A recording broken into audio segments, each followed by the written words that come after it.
On va demander à notre Benjamin de faire l'appel.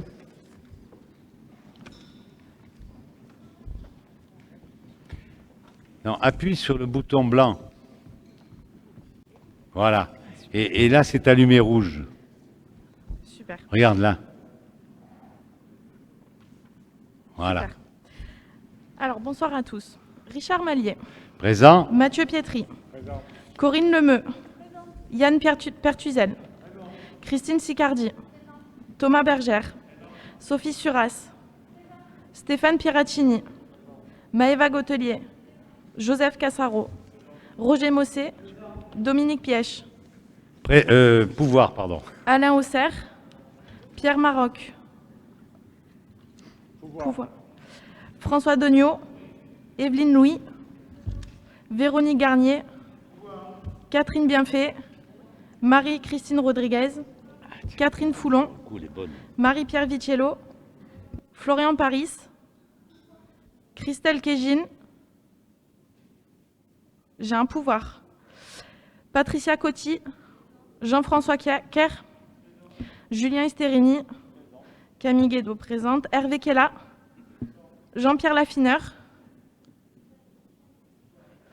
René Alberici. Valérie Giacomadi. Philippe Canobio. Geneviève Martin. Le quorum est atteint. Merci Camille. Donc le quorum étant atteint, je vous propose donc de passer au conseil municipal. Évidemment, celui de ce soir, comme les autres, même s'il est relocalisé dans le gymnase Guy de Ruth pour répondre aux règles sanitaires, il n'échappe pas à la règle puisqu'il sera lui aussi filmé. Et dans cette période sanitaire complexe, qui commence à lourdement peser sur le moral des bouquins et des bouquins, nous essayons tant bien que mal de proposer de nouveaux moyens de s'échapper de son quotidien et ne ménageons pas nos efforts pour compenser les myriades d'annulations en tout genre. Nous allons donc profiter des vacances d'hiver pour ouvrir pour la première fois au grand public les nouveaux espaces sportifs du Moussou.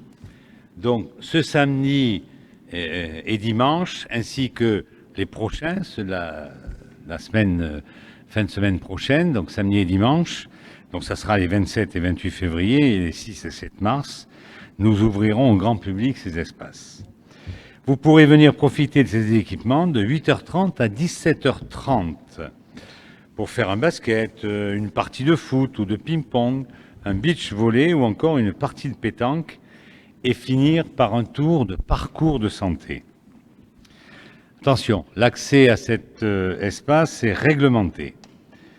En effet, comme partout, le port du masque est obligatoire et le strict respect des gestes barrières est de rigueur. Il ne vous sera pas possible de pique-niquer ni de fumer sur l'espace multisport. Pensez à votre gourde, car les espaces points d'eau et sanitaires sont inaccessibles puisque les travaux ne sont pas finis.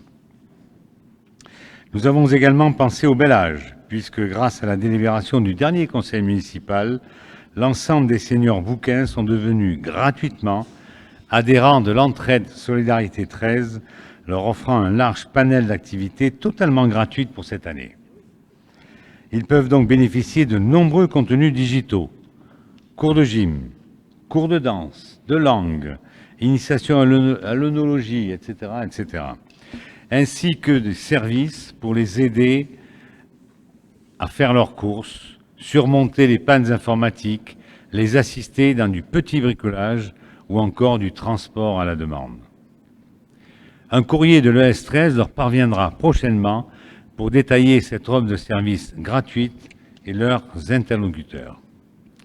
Enfin, pour continuer à être au courant des dernières actualités locales, ne ratez pas le JT de Bouc Bel Air, de la Bouc TV, diffusé tous les lundis soirs. Pardon pour le lundi où il y a conseil municipal, mais vous pouvez aller le voir sur le site de la commune ultérieurement. Et évidemment, vous verrez aussi les autres émissions spéciales qui sont diffusées sur la Bouc TV. L'évolution permanente de l'épidémie sanitaire impose aux autorités des fluctuations incessantes dans les mesures à prendre, et notamment les organisations de manifestations. Sachez que la municipalité fait de son mieux pour s'adapter en conciliant votre sécurité, un maintien de la vie communale et donc un lien social, et une préservation de l'économie locale. Je vous avouerai que l'exercice commence à atteindre ses limites, avec un État toujours aussi désorganisé, notamment en matière de vaccination. J'en appelle d'ailleurs à votre vigilance, car de très nombreuses tentatives d'escroquerie et d'arnaque liées à la vaccination anti-Covid-19 sont constatées depuis plusieurs semaines. L'Union départementale des centres communaux d'action sociale recommande la plus grande vigilance de la population et surtout des personnes âgées. En effet, il est impératif de ne pas ouvrir sa porte aux personnes qui viennent démarcher à domicile pour parler de vaccination et encore moins de leur communiquer des documents bancaires, de sécurité sociale, de retraite ou autres. En cas d'intervention suspecte, n'hésitez pas à contacter la mairie ou la police municipale. Je tiens à remercier l'ensemble des agents municipaux fortement mobilisés et notamment très réactifs à l'annonce par le Haut Conseil de la santé publique, suivi par le gouvernement quelques jours après, sur l'inefficacité des masques artisanaux dits de catégorie 2 avec l'apparition des variants. Nous avons ainsi pu distribuer 3000 masques aux enfants des écoles élémentaires de Bouc-Bel-Air à raison de 2 masques par enfant. Il s'agit de masques de catégorie 1, initialement destinés aux professionnels en contact avec le public, par exemple les hôtesses de caisse ou les agents de service public, qui filtrent au moins 90% des particules émises d'une taille supérieure ou égale à 3 microns. Les masques de catégorie 2, à visée collective pour protéger l'ensemble d'un groupe, filtrent quant à eux seulement 70% des particules de 3 microns et plus. Les petits bouquins sont donc équipés avec un modèle qui peut être lavé 120 fois avant de perdre ses effets protecteurs. Le Conseil de ce soir traitera majoritairement de demandes de subventions auprès du Conseil départemental pour le patrimoine, l'éducation nationale pour le numérique dans nos écoles ou encore auprès de la Banque des territoires pour commerçants et artisans. Nous évoquerons aussi le rapport d'orientation budgétaire. Je vous informe également de la réception de la démission de la conseillère municipale d'opposition, Madame Fromin, pour convenance personnelle, qui verra donc notre conseil municipal accueillir une nouvelle conseillère d'opposition que je ne vois pas, Madame Martin. Je vous invite à ne pas relâcher votre vigilance pendant les vacances scolaires contre la Covid-19. Il est vivement conseillé de limiter les contacts et de faire attention aux personnes fragiles en cas de retrouvailles familiales. Je vous demande de passer à l'ordre du jour. Alors, évidemment, l'ordre du jour, c'est en premier lieu le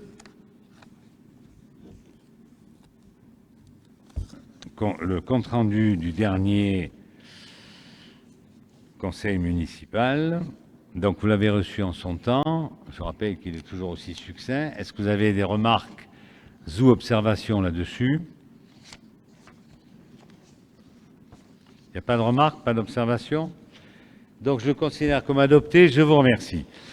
Ensuite, nous avons dans l'ordre du jour le récapitulatif des décisions du maire au titre de l'article 21, 22, 22 du Code général des collectivités territoriales.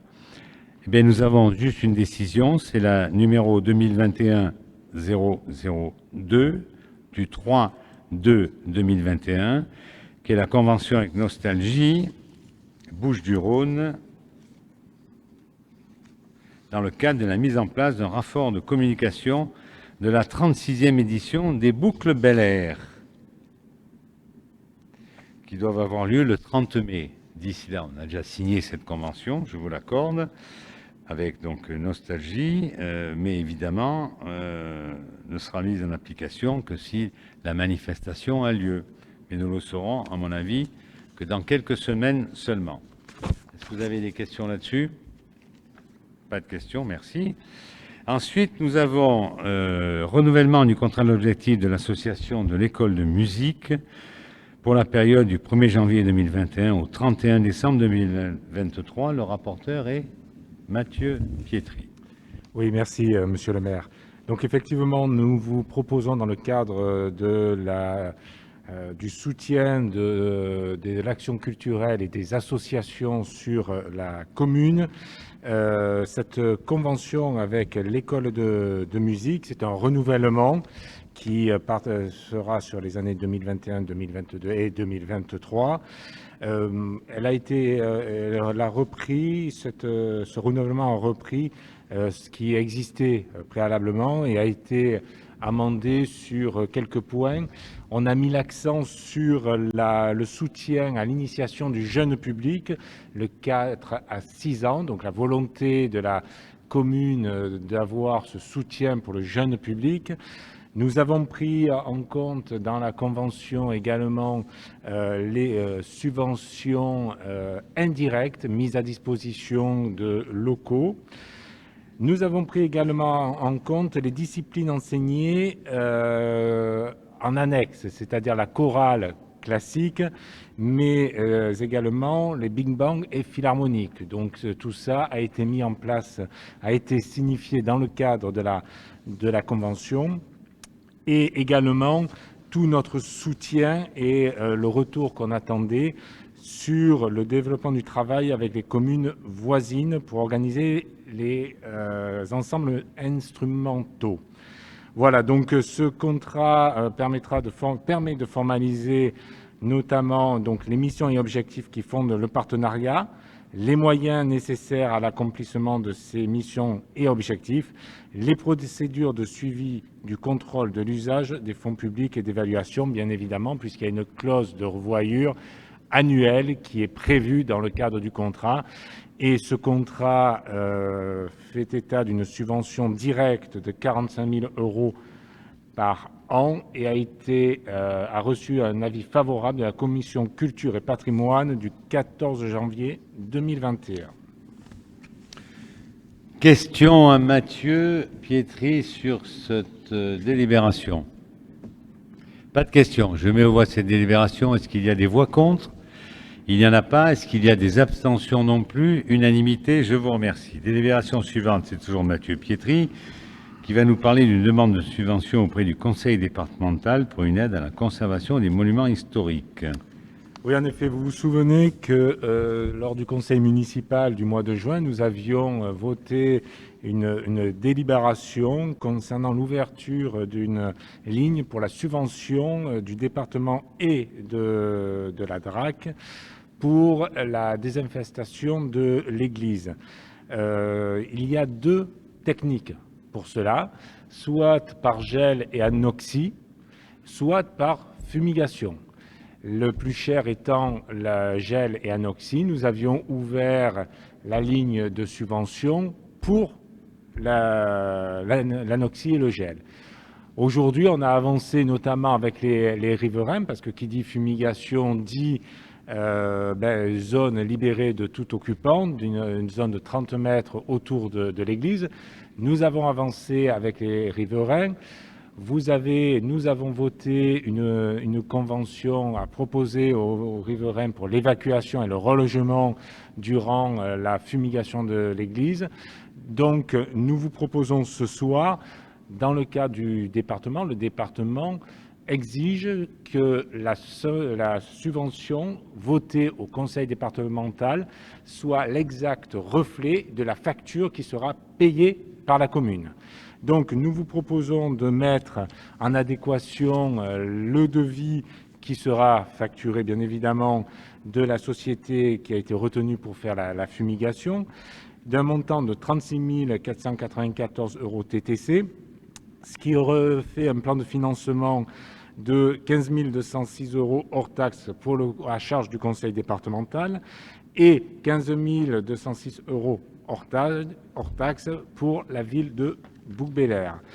Cette fumigation aura lieu début mai, la semaine du 11 mai, et durera 3 jours. Merci Mathieu. Est-ce que vous avez des questions à Mathieu Pietri? Je crois qu'il a été fort précis là-dessus. Pas de questions, donc je mets aux voix cette délibération. Est-ce qu'il y a des voix contre? Il n'y en a pas. Est-ce qu'il y a des abstentions? Non plus. Unanimité. Je vous remercie. Ensuite, passons à la délibération suivante. C'est la mise à jour du règlement intérieur de la bibliothèque municipale. Mathieu Pietri, toujours rapporteur. Oui, en effet. Donc, nous vous proposons une modification de la grille tarifaire et des conditions tarifaires de la bibliothèque. Aujourd'hui, la bibliothèque a un tarif de 10 € pour les familles, et les enfants sont rattachés à la famille jusqu'à 14 ans. Au-delà de 14 ans, s'ils veulent continuer à fréquenter la bibliothèque, ils se doivent de payer 10 €.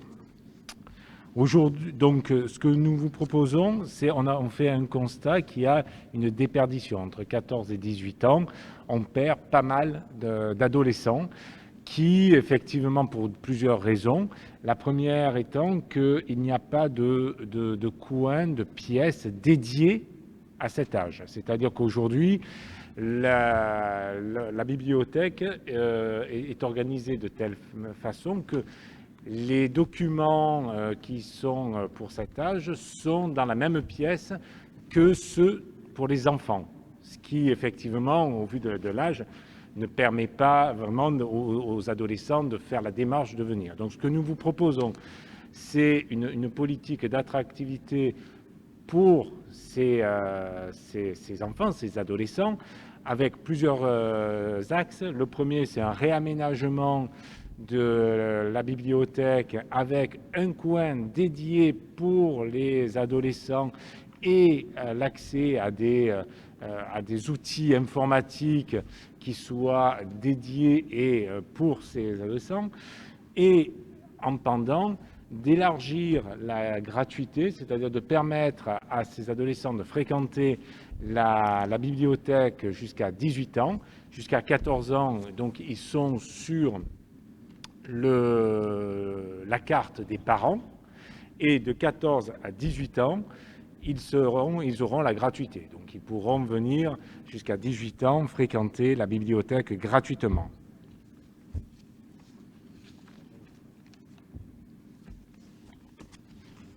Question à Mathieu Pietri sur ce...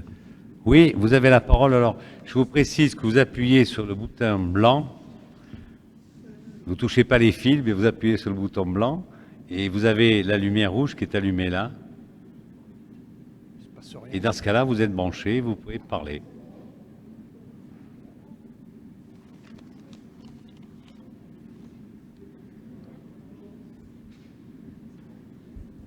D'accord, ok. Bon, merci de me donner la parole.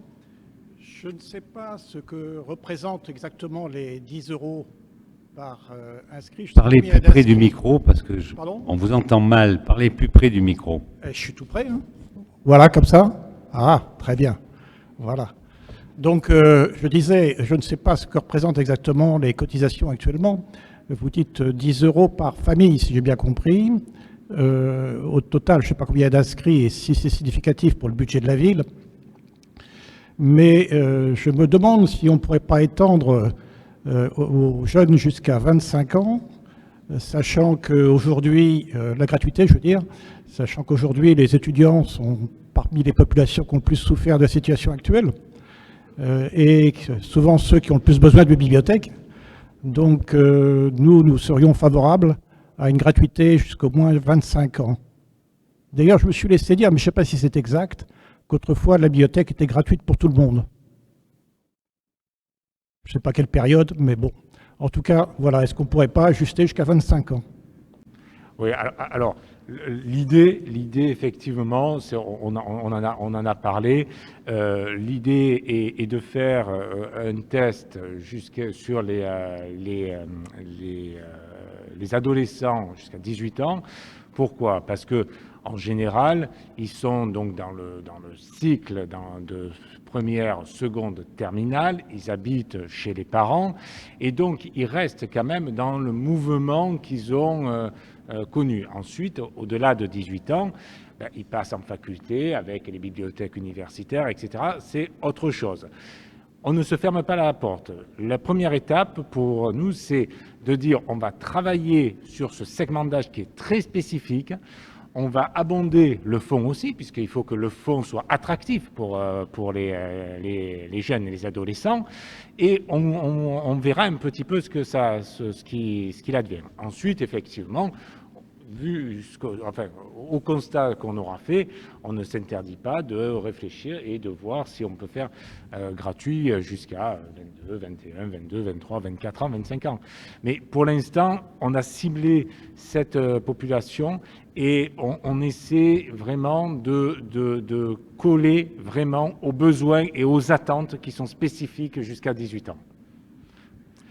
Ensuite, ce qui représente, pardon, la seconde partie de votre question, aujourd'hui, 11 enfants sont concernés, 11 adolescents. On verra demain si on arrive à avoir plus d'adolescents. Oui, je n'ai pas très bien compris la raison d'attendre, mais aujourd'hui, par tranche d'âge, il y a combien d'inscrits dans les 14-18 ans et 18-25 ans? Attendez, je ne sais pas si vous êtes à la commission de la culture, mais je pense que ça, c'est une question qui est très pertinente, mais qui est à soulever plutôt en commission. Quand on est au niveau du conseil municipal, c'est des prises de position politiques, on est sur les délibérations, on n'est pas dans le détail. Or là, vos questions qui sont pertinentes, je veux dire, c'est des questions à poser, à mon avis, plus en commission. Voilà. Est-ce que vous avez d'autres remarques, observations? Il n'y en a pas, donc je mets aux voix cette délibération. Est-ce qu'il y a des voix contre? Il n'y en a pas. Est-ce qu'il y a des abstentions? Il n'y en a pas non plus, donc il y a unanimité. Merci. Coupez. Voilà. Vous voulez couper le micro? Ensuite, on a une délibération, on va changer de rapporteur. On a une délibération suivante, c'est la candidature à l'appel de projet plan de relance, continuité pédagogique pour un socle numérique dans les écoles élémentaires. C'est une demande de subvention. Et on va écouter la douce voix de Corinne Lemeux. Merci, Monsieur le maire. Alors, cet appel à projet a été lancé par l'État et il vise à réduire les inégalités scolaires et à lutter contre la fracture numérique. Son ambition est d'appuyer la transformation numérique de l'enseignement et de contribuer à porter la généralisation du numérique éducatif et ainsi assurer la continuité pédagogique. Alors, les subventions sont de deux ordres. Il y en a une qui concerne le volet équipement et réseau. Celle-ci, pour une somme de 200 000 € engagés, la subvention s'élèverait à 70%. Et au-delà de 200 000 € et jusqu'à 1 million d'euros, donc celle-ci serait de 50%. Il y a également une subvention qui va concerner les services et les ressources numériques. Alors c'est plus la partie logicielle, celle-ci. Celle-ci est financée à hauteur de 50% sur une base maximum de dépenses de 20 € pour 2 ans par élève. Il est donc proposé au conseil municipal le dépôt de ce dossier de candidature. Donc ce dossier doit être déposé avant le 31 mars. Une délibération des services concernés donc, aura lieu pour donner son aval ou son refus concernant ce projet. Voilà, il est en cours d'élaboration actuellement auprès de la mairie. Merci Corinne. Est-ce que vous avez des... coupe ton micro. Est-ce que vous avez des questions ou des observations sur cette délibération? Il n'y en a pas. Je mets aux voix cette délibération. Est-ce qu'il y a des voix contre? Il n'y en a pas. Est-ce qu'il y a des abstentions? Non plus. Unanimité. Je vous remercie. Nous allons changer de rapporteur et nous allons passer, non pas à la douce voix de Yann Pertuzel, qui va nous parler de bilan et des acquisitions, cessions réalisées par la commune ou l'EPF PACA au cours de l'année 2020.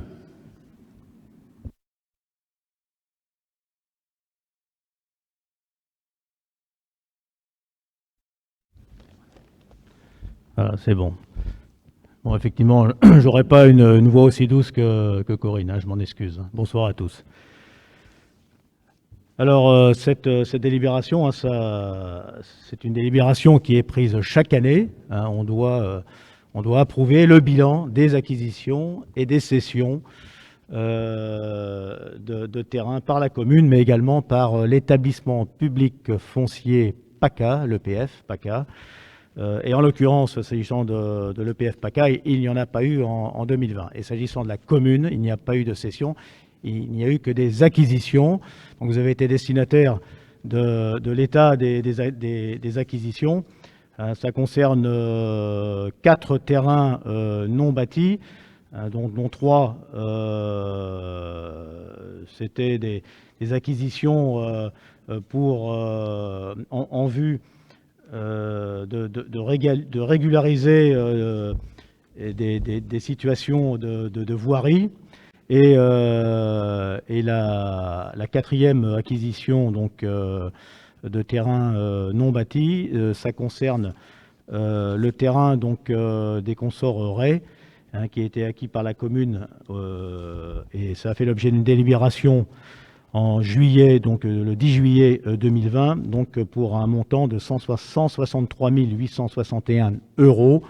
Ce terrain se trouve juste derrière le cimetière, un Passe Jorda, est destiné donc à un futur parking. Et il y a enfin une acquisition pour un terrain bâti. Donc c'est un appartement situé aux Florentines et qui a été acquis par la commune au prix de 130 000 €, et ce afin de pouvoir le conserver dans son domaine de logements locatifs sociaux, hein, puisque pour rappel, les bailleurs sociaux maintenant vendent, hein, des appartements, et afin de pallier cette situation très dommageable, la commune donc, a fait l'acquisition de cet appartement et de son garage. Voilà pour ce bilan de l'année 2020.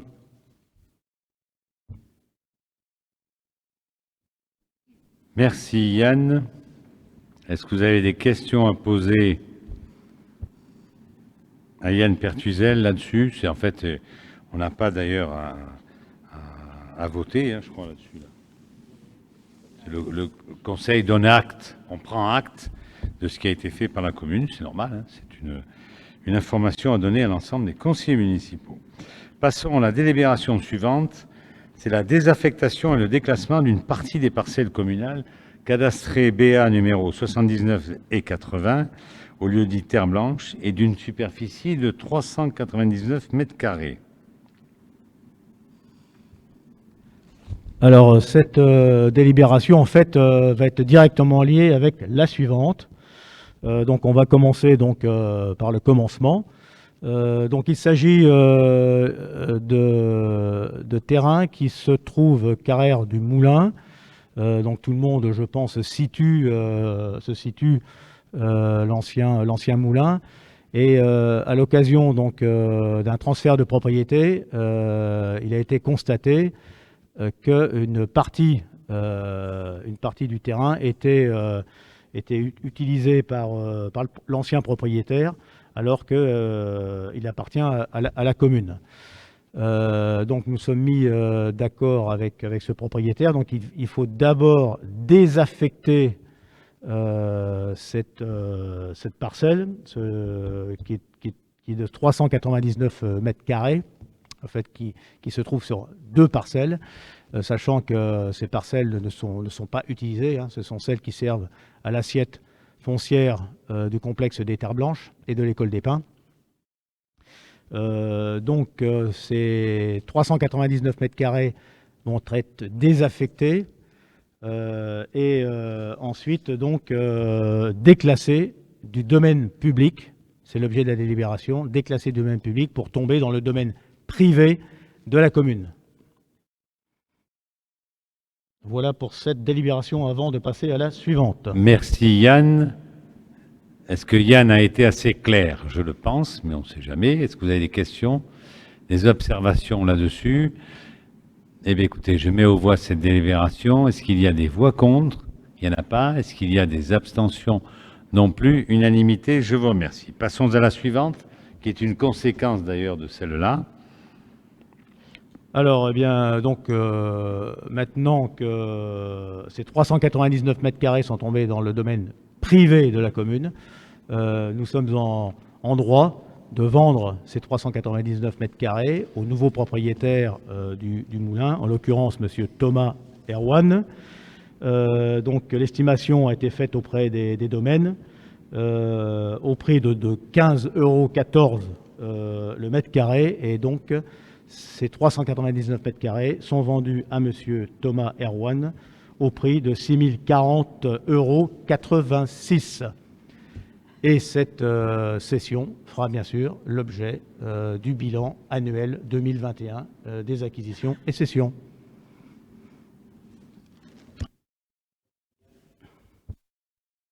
Merci Yann. Je rappelle que c'est quelque chose qui est un usage du propriétaire, de l'occupant du moulin depuis des décennies, et qu'en fait, un notaire, lors de la vente qui a eu lieu il y a peu de temps, s'est rendu compte, et nous aussi, par la même occasion, qu'en fait, c'était propriété communale, et ce n'était pas propriété de la personne en question. Voilà, c'est régulariser cet état, cette situation. Est-ce qu'il y a d'autres questions là-dessus?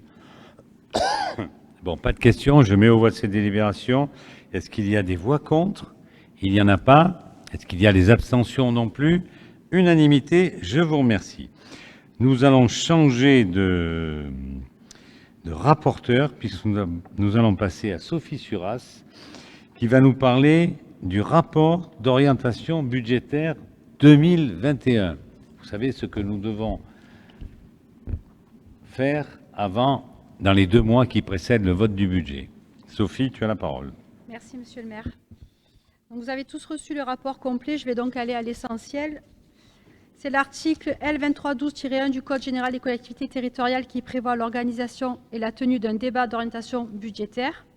Et pour que ce débat ait lieu conformément à l'article 107 de la loi NOTRe, la ville doit produire un rapport d'orientation budgétaire qui est l'objet de la délibération de ce soir. Dans les communes de plus de 10 000 habitants, le ROB, rapport d'orientation budgétaire, doit mentionner également une présentation de la structure et de l'évolution des dépenses et des effectifs. Ce rapport précise notamment l'évolution prévisionnelle et l'exécution des dépenses de personnel, des rémunérations, des avantages en nature et du temps de travail. Depuis l'article 13 de la loi 2018-32 du 22 janvier 2018 de programmation des finances publiques pour les années 2018 à 2022, le rapport donne lieu à débat d'orientation budgétaire et présente 2 objectifs, un objectif d'évolution des dépenses réelles de fonctionnement et un objectif d'évolution du besoin de financement annuel. Cette année, la préparation du budget s'inscrit dans un contexte économique et financier très particulier, compte tenu de la crise liée au Covid. La crise va impacter fortement tous les domaines économiques, sociaux et environnementaux. Elle est d'une ampleur majeure et fragilise la quasi-totalité des secteurs de l'économie. Les perspectives, le gouvernement a présenté le 3 septembre un plan de relance pour l'économie de 100 milliards d'euros dénommé France Relance. C'est un arsenal complet de dispositifs qui concerne notamment les collectivités territoriales. Le gouvernement a choisi 3 priorités, la transition écologique, la compétitivité des entreprises et la cohésion sociale et territoriale. L'un des objectifs de ce plan est la réduction des impôts dits de production, ce qui participera aussi à la contraction des budgets des collectivités territoriales et donc de la commune. Pour ce qui est des bilans financiers et des masses budgétaires de la commune, vous avez reçu les tableaux. En 2020, on note une augmentation des recettes qui sont liées à la délégation de services publics dont a bénéficié la commune, qu'a organisé la commune, et à une augmentation de la fiscalité liée à l'augmentation de la population. Et pour ce qui est des dépenses réelles de fonctionnement, elles sont en diminution en 2020 par rapport à 2019, à cause des manifestations annulées liées au Covid, et bien entendu également grâce à une bonne gestion de l'équipe municipale, de la municipalité au regard des dépenses. Concernant les soldes financiers, on a en 2020 une épargne de gestion d'un montant de 3 429 443 000 €, une épargne brute de 3 158 088 € et une épargne nette de 1 446 290 €. Une capacité de désendettement pour la commune qui est de 3 ans et 4 mois, sachant que le seuil de vigilance, lui, est autour des 10 à 12 ans. Donc on a une gestion très très saine de notre budget communal. L'état des recettes de fonctionnement, la municipalité maintiendra ses taux d'imposition en 2021. Il n'y a eu aucune augmentation depuis 2014, et ce en dépit de la baisse de la dotation globale de fonctionnement de l'État et de la disparition progressive de la taxe d'habitation. La baisse de dotation est de l'ordre de 60,42% depuis 2013. Et malgré tout cela, la commune n'augmente pas son taux d'imposition des ménages. Pour ce qui est de l'état des dépenses de fonctionnement, la collectivité maîtrise son fonctionnement, surtout les charges de personnel qui représentent 56% du fonctionnement, tout en maintenant un service public de qualité. L'excédent de fonctionnement de 2020 est donc très satisfaisant et la commune dispose d'un excédent de fonctionnement qui va lui permettre, alors qui est d'abord, excusez-moi, de 2 546 831 € pour 2020, avec un résultat cumulé de fonctionnement au 31 décembre 2020 qui s'élève à 5 165 021 €, ce qui va permettre à la commune de financer le programme d'investissement ambitieux qu'elle a prévu et diversifié pour améliorer les services rendus aux administrés et leur cadre de vie. Excusez-moi, je m'essouffle un peu. L'état des investissements, les dépenses d'équipement réalisées en 2020 ont atteint 6,6 millions d'euros. Les principales opérations ont été les suivantes: études de travaux de voirie, travaux d'éclairage public, début des travaux de la chapelle œcuménique et des Terres Blanches, rénovation du stade du Moussou, acquisition du terrain Belle-Ombre, acquisition de véhicules électriques, travaux sur les cimetières, acquisition de matériel et travaux sur les réseaux d'eau potable et d'assainissement. Un total de dépenses d'investissement qui s'élève en 2020 à 8 808 000 €, avec un reste à réaliser de 4 552 467 €, soit un total de dépenses d'investissement pour 2020 de 13 360 500 €. Concernant le résultat de clôture de l'année 2020, en fonctionnement, on a un résultat de 5 165 000 €. En investissement, on est à moins 714 722 €, avec un total donc de 4 450 248 €. On a donc un résultat pour l'année 2020 positif d'un montant de 5,61 millions d'euros et un résultat de clôture cumulé qui se porte à 4,45 millions d'euros. Donc, ce résultat permet de financer le déficit de clôture et surtout de dégager des marges de manœuvre pour financer l'investissement pour l'année 2021. En termes de dépenses et recettes de fonctionnement pour 2021, l'engagement de la mandature consistant donc à ne pas augmenter les impôts sera respecté. Comme pour les précédents budgets, le budget 2021 sera proposé dans l'optique de la maîtrise de ses dépenses de fonctionnement, achat de véhicules électriques, vente des derniers véhicules diesel, mutualisation des locaux, groupement d'achat et prise en compte des recettes avec la baisse de la dotation globale de fonctionnement, donc qui est de plus en plus qui amoindrie, tout en conservant la qualité de son service public.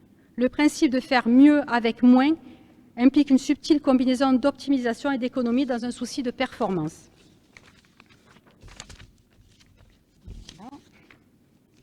Pour ce qui est de 2021, sur le plan des investissements, donc, ils vont être conséquents. En études et maîtrise d'œuvre, création d'un nouveau gymnase, réaménagement du foyer des anciens, extension de l'école de la Bergerie, création de voiries pour la desserte du nouveau gymnase et du nouveau collège, mise en sécurité de la piscine Guidru, avenue-tière, éclairage public et voies vertes, chemin de Sauvecanne, éclairage public et voies vertes et voiries.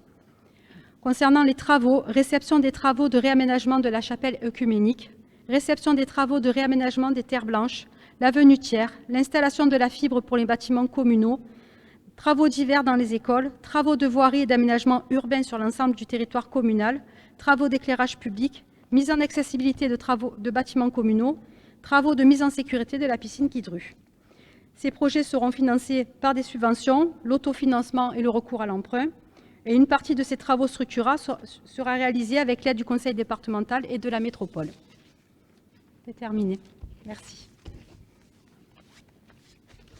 Merci Sophie. La parole vous est donnée sur ce rapport d'orientation budgétaire. Oui, vous avez la parole. Oui, merci de me donner la parole. J'ai lu ce rapport et j'ai bien écouté. Bon, j'ai vu qu'il y a beaucoup de considérations sur l'environnement politique global en France, sur le plan de relance, les conséquences du Covid, etc. En revanche, je n'ai pas vu l'impact sur Bouc-Bel-Air. Donc, je ne sais pas dans quelle mesure cela a été pris en compte dans les perspectives budgétaires ou dans les perspectives d'investissement, mais je ne vois pas les effets en termes similaires pour ce qui est de l'amélioration de l'environnement, des mesures sociales ou autres qui sont actuellement pourtant dans l'urgence pour le reste du pays. Je ne vois pas très clairement non plus l'évolution des recettes que vous prévoyez en 2021. J'ai pas bien su lire le rapport, mais il m'a semblé que les recettes sont plutôt en augmentation depuis 2 ans, et voire les dépenses même plutôt en diminution.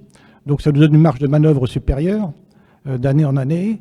Donc ça serait une raison supplémentaire pour faire des efforts exceptionnels qui n'ont pas paru très nettement. Vous, dans le document, vous dites que les marges dégagées permettront d'améliorer la vie des bouquins, mais dans les investissements qui sont prévus, je vois que des choses qui sont prévues depuis, dont on parle déjà depuis un certain temps. Je ne vois pas de choses nouvelles. Voilà, donc de mon avis, ça ne donne pas beaucoup de perspectives d'amélioration à moyen terme.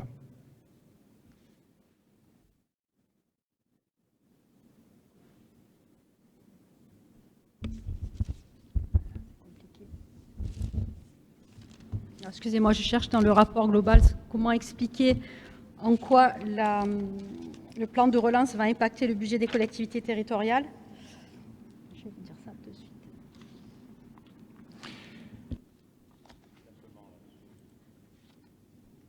Oui, simplement là sur le plan de relance, c'est pas vieux, hein, ça a quelques jours. Donc pour ceux qui ont adopté des rapports d'orientation budgétaire, ou quelques semaines si vous voulez, avant, on ne pouvait pas en tenir compte. Mais le plan de relance, c'est intéressant. Je rappelle simplement une chose, c'est qu'on est demandeur, on peut délibérer pour essayer de faire prendre en compte des dossiers qui sont réalisables avant 2023, donc ils sont prêts, etc., etc. Donc on va essayer de les faire prendre en compte, ces dossiers. Le DGS travaille là-dessus sur le plan de relance, et ça veut dire que si nous avons possibilité d'avoir des recettes supplémentaires, on passera par une décision modificative, on mettra ces recettes, et ces recettes supplémentaires, elles se font, pourquoi, soit des dépenses supplémentaires, soit des recettes en moins au niveau de l'emprunt, soit un endettement moindre. Mais ça, nous aurons l'occasion d'en parler ultérieurement sur le plan de relance.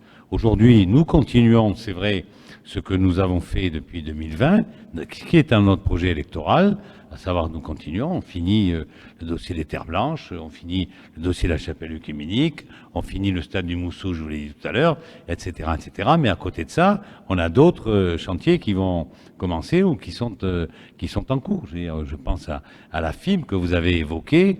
On a la fibre pour nous, alors pas pour nos administrés, mais la fibre pour nous, dont on aura besoin dans le cadre de la vidéoprotection. On a un certain nombre de chantiers qui vont arriver. Le budget qui va vous être présenté sera vraisemblablement équilibré au niveau investissement par un emprunt.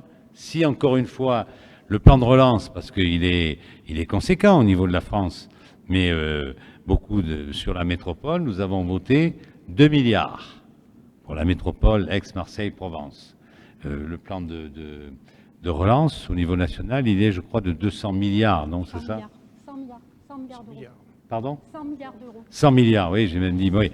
Oui, mais enfin, l'État met 100 milliards et on veut que les autres mettent encore 100 milliards. Ça fait vraiment 200 milliards, voilà. Donc, tout le monde, vous verrez, hein, ce qui va se passer, c'est que tout le monde va demander, certains vont se tromper, je vous l'accorde, C'est-à-dire qu'ils vont avoir des dossiers, j'ai vu au niveau de la métropole, des dossiers comme un dossier de 15 millions, je ne vais pas citer, mais une piscine quelque part, il y en a pour 15 millions de francs. Bon, j'ai fait la remarque que nous, ici même, derrière vous, vous avez une piscine qui attend depuis 6 ans le traitement de l'eau. Il y en a pour à peu près 1 million, hein, un petit peu plus d'1 million. Depuis 6 ans, on attend le financement par la métropole. C'est à la métropole, la piscine. On attend de mettre en marche ce chantier-là. Il est prêt. Je ne comprends pas pourquoi on va lancer une nouvelle piscine ou la refonte totale d'une piscine à 15 millions d'euros.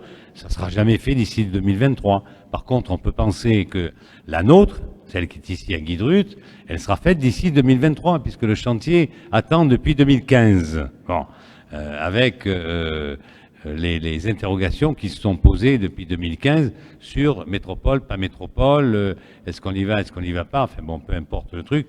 Je ne rentrerai pas dans le détail là-dessus, ne me faites pas dire ce que je ne veux pas dire sur la métropole. Mais c'est un exemple pour le plan de relance. Le plan de relance, tout le monde va sauter dessus et demander, mais tout le monde n'aura pas voix au chapitre. Et d'ailleurs, je soupçonne, pour être clair avec vous et honnête, je soupçonne le gouvernement de balancer ça en sachant pertinemment qu'ils n'auront pas les demandes correspondantes. Ici, ils auront un afflux de demandes. On va attribuer. Il y a un sous-préfet attribué à la relance dans les Bouches-du-Rhône. On va attribuer des subventions, mais on sait pertinemment qu'elles n'arriveront pas au bout parce que les dossiers ne seront pas prêts ni réalisés avant 2023 comme ils le demandent. Si je peux ajouter... Donc les recettes, je crois que j'ai répondu sur votre... Vas-y Sophie. Non, et puis il me semble que lors des précédents conseils municipaux, quand même, on a voté et délibéré sur des mesures économiques en faveur des entreprises locales. Maëva vous les a détaillées et pourra éventuellement peut-être les repréciser, mais il y a les cartes cadeaux qui arrivent et on a facilité pour nos entreprises locales l'obtention des aides de l'État. Donc la commune est quand même a participé beaucoup à l'aide aux entreprises.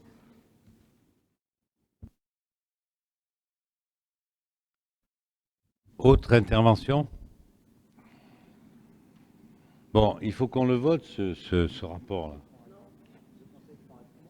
Voilà, il faut prendre acte. Hein, nous prenons acte donc du rapport d'orientation budgétaire. Merci.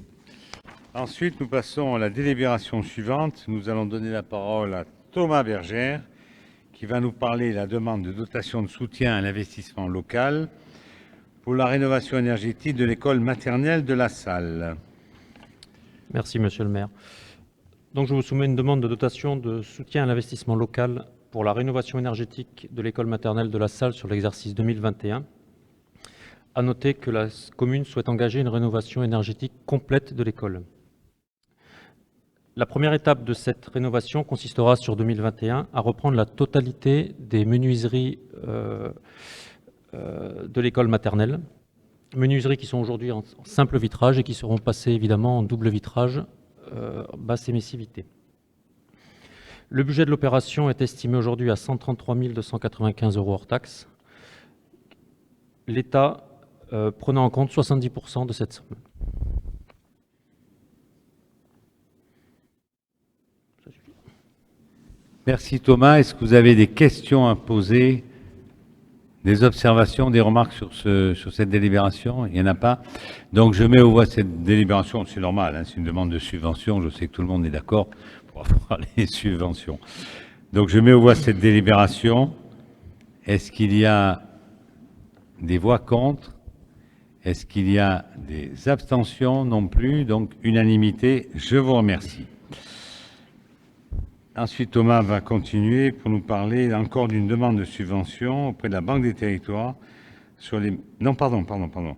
Auprès du Conseil départemental sur les travaux d'amélioration en forêt communale. Tout à fait. La commune souhaite déposer une demande de subvention auprès du Conseil départemental des Bouches-du-Rhône, au titre des travaux d'amélioration de la forêt communale, c'est-à-dire de l'amélioration des bordures des voies communales, des routes. Cette opération consiste à réaliser sur 10 mètres de large une mise en conformité des obligations légales de débroussaillement des voies communales de Bouc-Bel-Air. Sont concernées, au travers de la subvention qui est demandée, une zone sur la route de Valabre, le boulevard Brossolette-Valcro, le chemin de la Baume du Loup et le chemin rural à côté de l'avenue Roussin. Les travaux consisteront dans les phases suivantes, en fonction évidemment des lieux: un abattage avec démontage de pin d'Alep, jugé dangereux, un broyage mécanique rémanent en coupe, un élevage, c'est-à-dire un nettoyage, un élagage des arbres sur une hauteur de 2 mètres, pour des raisons de sécurité, et un débroussaillement sélectif et manuel sur le sol. Donc l'estimation prévisionnelle de ces travaux correspond à un montant de 31 940 € hors taxe, pris en charge à 50% par le conseil départemental, objet de la subvention proposée. Merci Thomas. Est-ce que vous avez des questions à poser à Thomas? Oui, vous avez la parole. Oui, merci de me redonner la parole. Tout d'abord, je ne comprends pas très bien, il y a, me semble-t-il, une contradiction entre le titre et puis ce qu'on nous demande réellement à réaliser. On parle de travaux d'amélioration en forêt communale. Du moins, c'est l'objet des subventions qui sont demandées. Et en fait, si je comprends bien, il s'agit d'une part, pas d'amélioration, mais de réaliser une obligation légale, d'après ce qui est dit. Donc, ce n'est pas vraiment une amélioration, c'est plutôt de se mettre en conformité avec la loi. Et parler de débroussaillement. Mais débroussaillement, quand on abat des pins d'Alep, ce n'est pas du débroussaillement, là, c'est de l'abattage. Donc, je suis un peu confus avec cette proposition. Je ne vois pas bien, finalement, de quoi il s'agit. Je n'ai pas très bien entendu sur quelle voie cela se présentait. Donc, il y a combien de pins d'Alep et pourquoi faut-il les abattre? Je pense qu'ils ne sont pas nouveaux, parce que les pins d'Alep, ça ne grandit pas en 2 jours.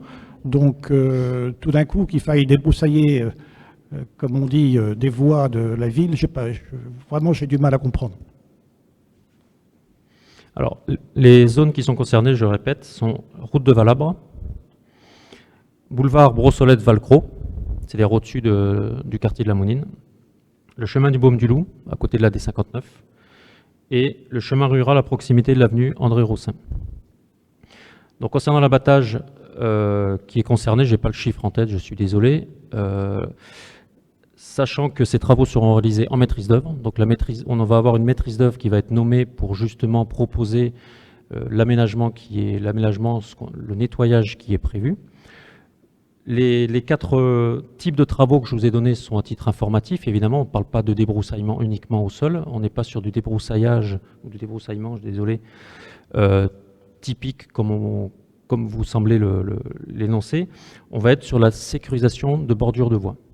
On est vraiment dans cette optique-là. Et encore une fois, on va avoir une maîtrise d'œuvre qui va avoir pour charge d'étudier ces 4 tronçons, donc de zones différentes, et de nous proposer justement les travaux concernés par tronçon.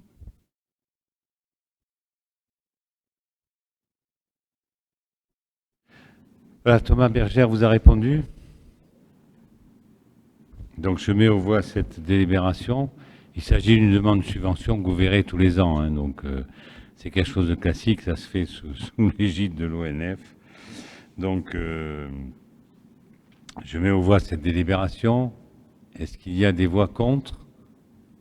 1 voix contre, 2 voix contre, 3 voix contre, pourquoi? Parce que j'ai aussi le pouvoir de Mme Martin. Vous avez procuration, Mme Martin? Oui. Parce que tout à l'heure, vous n'avez rien dit quand on a... Voilà. J'en suis confus.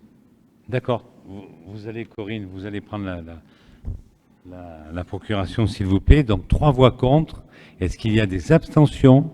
Il n'y en a pas, donc majorité. Ensuite, nous allons passer à encore une demande de subvention auprès de la Banque des Territoires, mesures destinées aux collectivités pour soutenir l'économie de proximité. Et nous allons changer de rapporteur puisque Maëva Gautelier va nous en parler. Merci, Monsieur le maire. Alors effectivement, nous l'avons évoqué ce soir, la relance se prépare. Il va falloir la préparer, notamment la relance économique.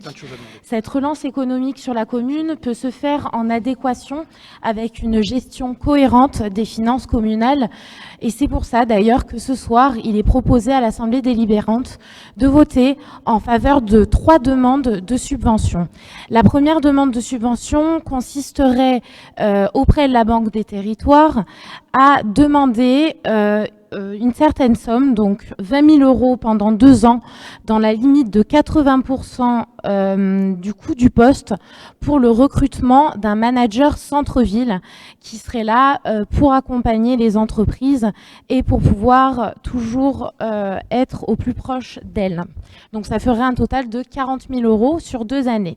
La deuxième demande de subvention, donc qui serait plafonnée à 20 000 € dans la limite de 80% du coût de l'ingénierie, consisterait à financer un AMO qui serait destiné à accompagner les collectivités qui le souhaitent pour la définition de leurs besoins, le choix et la mise en œuvre d'une solution numérique collective, toujours en faveur du commerce. Et la dernière demande de subvention donc, consisterait à demander 20 000 € TTC pour une mise en service avant le 31 octobre 2021, donc d'une solution numérique en faveur du commerce.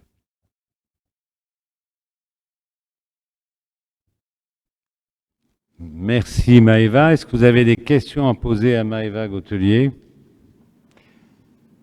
Pas de questions, donc je mets aux voix cette délibération. Est-ce qu'il y a des voix contre? Il n'y en a pas.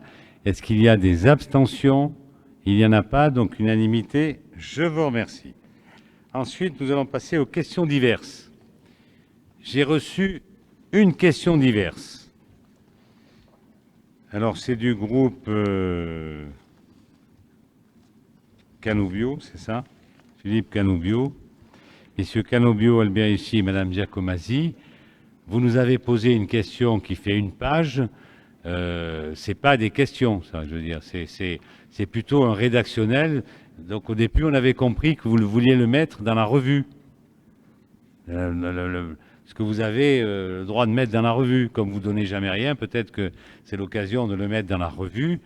Mais je vais quand même répondre, et je ne vais pas être tout seul à répondre. Peut-être, je ne vais pas le lire en entier. Vous voulez que je lise en entier? Allez, je vais lire en entier alors. À l'occasion du dernier conseil municipal du 25 juin 2021, j'avais posé la question, dans questions diverses, la fibre pour quand à Bouc-Bel-Air? Votre réponse a été laconique et lapidaire, que l'on devait voir Bouc TV où tout était dit.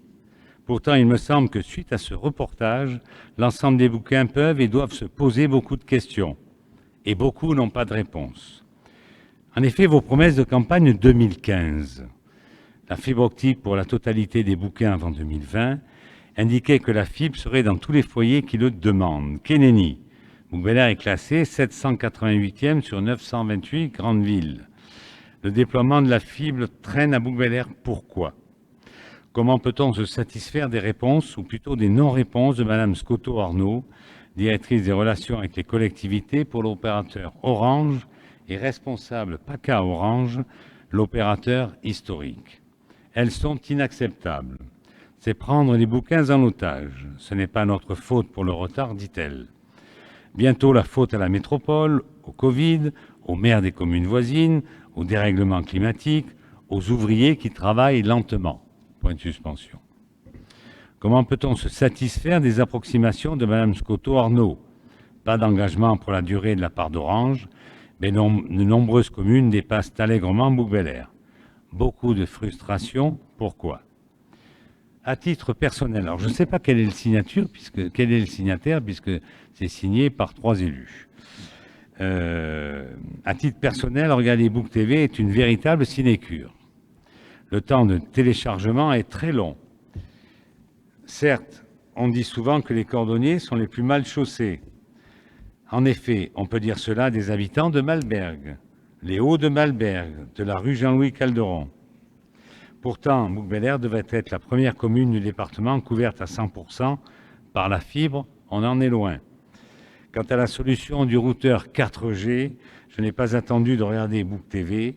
Je l'ai essayé en lieu et place de ma box, mais c'est comme rouler en voiture avec une roue galette.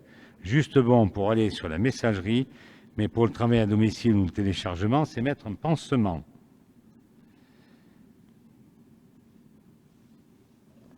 Je demande au nom de beaucoup de bouquins de ne pas travailler plus auprès de l'opérateur Orange pour le déploiement de la fibre, mais de travailler mieux afin que les bouquins qui le demandent aient accès à cette nouvelle technologie importante avec le confinement, travail à domicile et autres. Et que si Bookbella est une ville nature, il faut aussi qu'elle soit tournée vers les nouvelles technologies, cordialement. Encore une fois, je prends ça plutôt comme étant une lettre, c'est d'ailleurs adressé à Monsieur le maire, mesdames et messieurs. Moi, je veux bien, mais je vais donner la parole à Jo Cassaro qui vous fera un état puisque c'est lui qui l'adjoint qui suit ça, qui vous fera un état de ça, mais simplement je relèverai au moins 2 erreurs. La première, vous dites les promesses de campagne 2015. Les municipales, c'était en 2014 ou en 2020 2015, je ne sais pas, la promesse de campagne. Bon. Ou alors vous confondez peut-être avec le fait qu'avec Orange, nous avons signalé que le lancement de la fibre se faisait en 2015 et que c'est vrai qu'à l'époque, Orange avait dit que ça serait fini fin 2020, si je ne m'abuse. Bon. Je rappellerai simplement que Orange a une obligation de finir ce qu'il a à faire, c'est-à-dire pas que Book-Bel-Air, sur l'ensemble du territoire national d'ici fin 2022. On ne sait pas ce qu'il va en advenir du Covid, qui fait que le Covid, ça a un peu déplacé beaucoup de chantiers ou beaucoup de choses, et que le prétexte est bon de prendre les références du Covid pour dire qu'on est en retard. Bon. Deuxième chose que j'ai relevée, si vous voulez, vous dites le temps de téléchargement est très long, Regardez Book TV est une véritable sinécure, vous parlez de la solution qui a été évoquée à la place de la box, qui était, comment appelle-t-on ça, la petite boîte là, dont Jo Cassaro va vous parler. Mais les Hauts-de-Malberg, je cite simplement ça, les Hauts-de-Malberg sont connectés à la fibre. Voilà. Donc, quand vous dites, on peut dire cela, les cordonniers plus mal chaussés, on peut dire cela des habitants de Malberg, les Hauts-de-Malberg ou Jean-Louis Calderon. En tout cas, les Hauts-de-Malberg sont connectés à la fibre. Il y a des gens qui habitent là-bas, qui ont la fibre, parce qu'ils l'ont demandé, quoi. Je veux dire, c'est clair. Si vous ne la demandez pas, vous ne l'aurez pas, quoi. Je veux dire, voilà. Voilà. Donc, je vais passer la parole à Jo Cassaro, qui, lui, va évoquer un peu l'état de la fibre et vous répondre. Monsieur le maire, si je peux répondre aussi.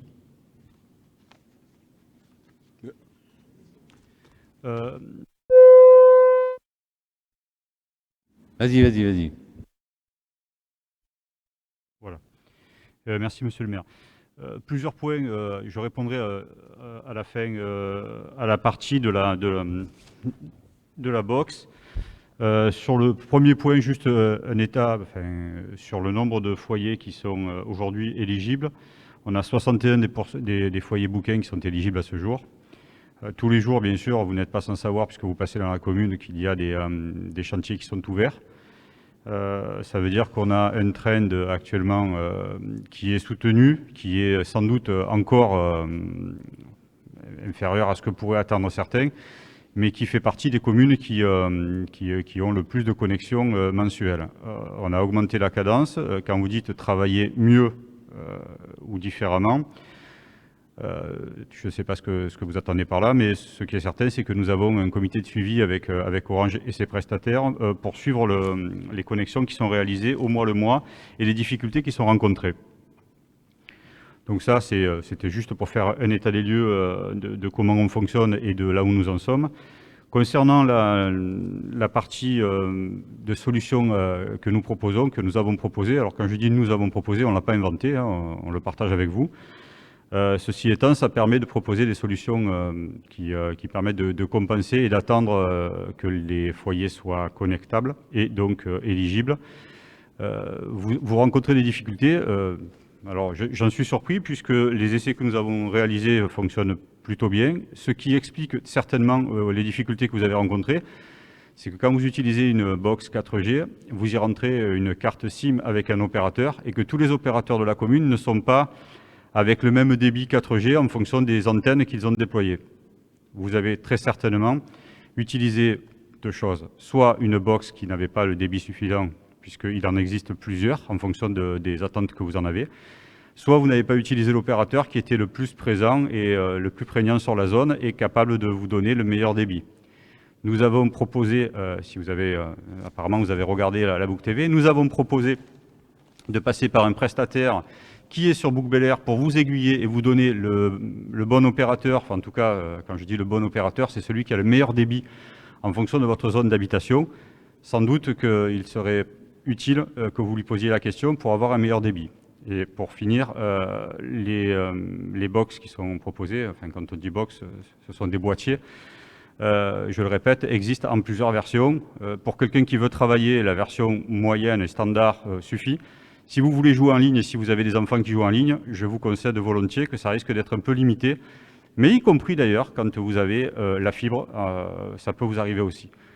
Donc dire que c'est limité, très certainement, peut-être que ça ne satisfait pas tout le monde, mais la commune s'est attelée à trouver des solutions, à proposer un partenariat et à amener des réponses pour que l'ensemble des bouquins qui sont comme tous touchés par le Covid et qui nécessitent très souvent de travailler à domicile, puissent le faire dignement, bien que Orange aujourd'hui n'ait pas fibré la totalité de la commune. Monsieur le maire. Non, que les choses soient claires, ces questions, vous l'avez posée, en plus vous avez posé une question qui fait une page encore une fois, donc je l'ai lue, vous avez la réponse, c'est ça, c'est prévu dans le règlement intérieur, c'est comme ça à tous les conseils municipaux. Voilà. Juste une chose. Donc l'ordre du jour étant terminé, je vous souhaite à toutes et à tous un bon appétit et une bonne soirée. Pour la prochaine fois,